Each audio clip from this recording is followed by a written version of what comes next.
Hello again, everybody. This is PF Man 1 with one of my most recent acquisitions. This is the monogram Phantom P-51D Mustang.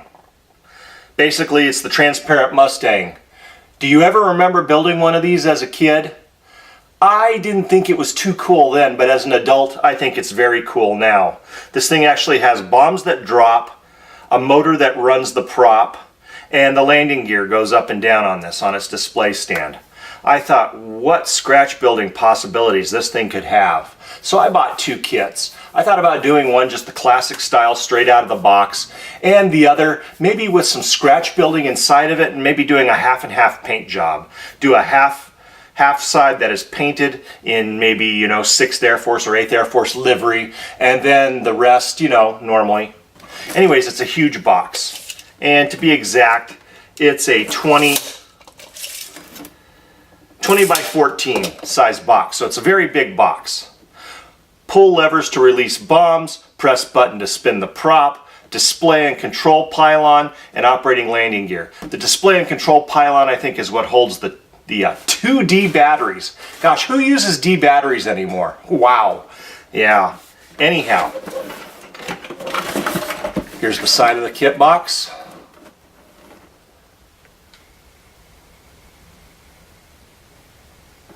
Pretty huge.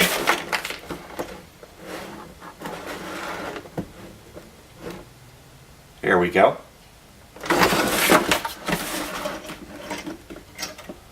Let's open her up and have a look, shall we? Inside. I've already opened this, so it's not going to be that big of a surprise and everything's out of order, but I thought I would do it anyways. The clear parts. Here you go. There they are. What makes it the Phantom Mustang? The see-through clear parts. I'm going to move the box so you can see all this better.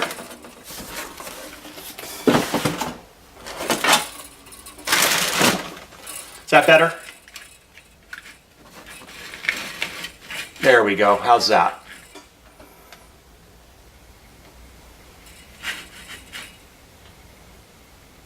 Anyways, here's the clear parts. The bottom, the top, the wheel wells, half of the fuselage. I think the other half is still in the box. Nicely molded. Just so everybody knows, this was boxed in Geneseo, Illinois by Revell Monogram. The outside box, the classic box, was printed and made in China. Where else? The kit itself was molded in Poland, of all places. Maybe because of cost and price, or maybe they own the molds now. And then last but not least, the decals are Italian. We'll get to those.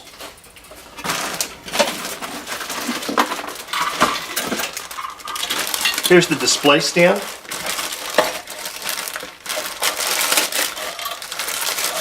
I kind of hesitate to open it because there's some loose parts in here now. But, what the heck. Gears. They're either gears or switches. They could be like switches here, or gears.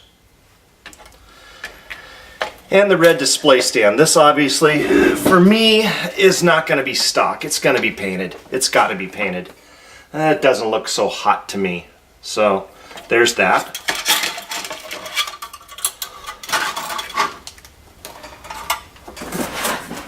Alright.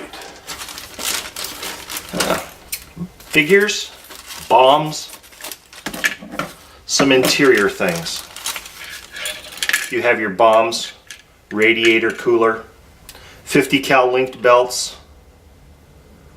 I don't see the 50 cals in here anywhere. An actual pilot. Ooh. I wonder if this is their scaled up 48th scale Mustang.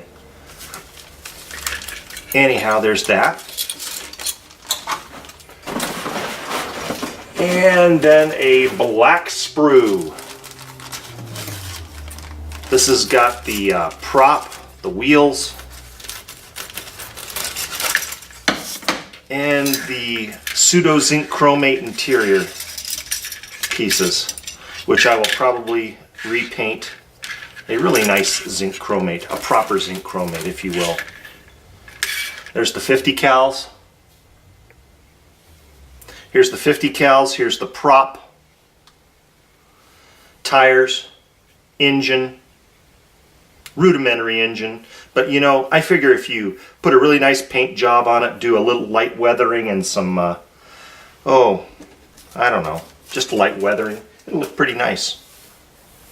And your spars, wings, fuselage, cockpit details, a zinc chromate seat. I'll have to paint that, obviously.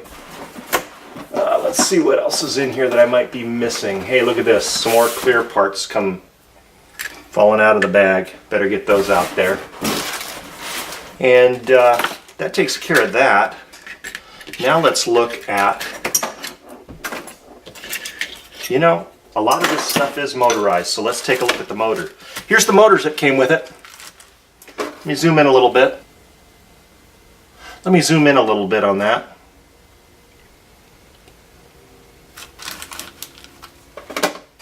Okay. And here are the motors. I'm guessing these were probably built in China too, unless these things are so vintage that they're left over from the original kit. But here's all the things you need to assemble it and make it work.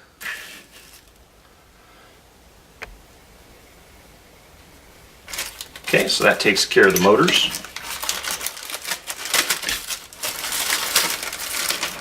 All right, let's talk about the instructions. I'm going to zoom out. There you go. Phantom Mustang P-51D. All your paint callouts and pieces. How to assemble. How to do the electric motors. Red, blue, and black. Gonna need an electrical degree to do this, I would imagine. Oh, look at this. Look at the way they attach to the standard D battery. It just touches to them. That's going to be interesting. Going to be interesting. If I can make that work. Attaching it to the pylon. That too is going to be interesting. Left and right halves, putting them together. If anybody's got a good idea of how I can put these two halves together, let me know, other than white glue. Is there something else that dries clear? I was thinking about watch crystal glue, because that dries clear for doing the glass on watch crystals. And then your decal placement. Pretty basic stuff. Let's have a look at those Italian decals, shall we? They're really thick, but nice. Very nice. I'll zoom in a little bit so you can get a good look at those. There you go. Like I said, a little thick, but very nice. Alright, that's all I have for now. Hope you enjoy this. I hope it makes you want to go out and buy one of these kits. Like I said, I bought 2 of them. I thought building something retro like that's really cool. Do you remember the Visible V8? I'm sure you could still get that. Do you remember the Visible Human, the Visible Brain, the Visible Eye, the Visible. Anyways, I'm feeling nostalgic. I'll probably build that this year and I'll keep everybody informed. Until then, this is PF Man 1. Have a great modeling day.